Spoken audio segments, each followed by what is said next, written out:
It was a season which began with Virginia in the national spotlight, taking on Notre Dame in the kickoff classic at Giants Stadium. After a disappointing first half, the Cavaliers outplayed the #1 ranked Irish in the final 30 minutes, scoring 2 touchdowns to Notre Dame's lone field goal. We played well in the second half.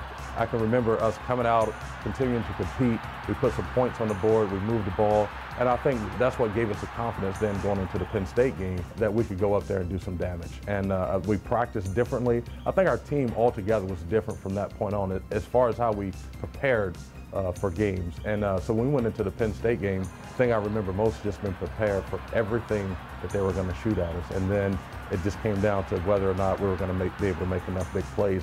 From Kevin Cook's interception in the opening series to Ray Savage's pass breakup in the closing seconds, Virginia shut down the passing game and held Penn State to only 10 completions in 29 attempts. They had Blair Thomas coming back off an injury, who was probably at the time the top running back in the country, and we were able to shut him down, and then Herman made a couple big catches for us, and then the rest is history. So that's what I remember from those 2 weeks put together.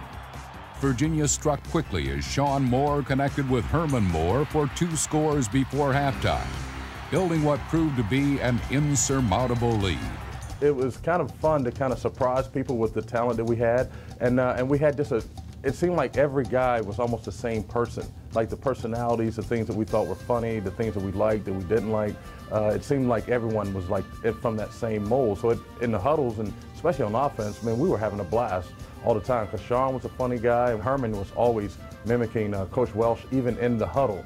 There was always someone there to keep things light, and then to be able to compete against a guy like Chris Slade every day in practice, it just made my job easier when I went out on Saturday afternoons. And Chris was a dynamic, physical, tough football player from the day he stepped on the field. His very first practice, I remember thinking, like, this guy's gonna be pretty good. And his first play ever as a collegiate football player was at Penn State, and he got a sack. So I mean, it was just the mark for things to come.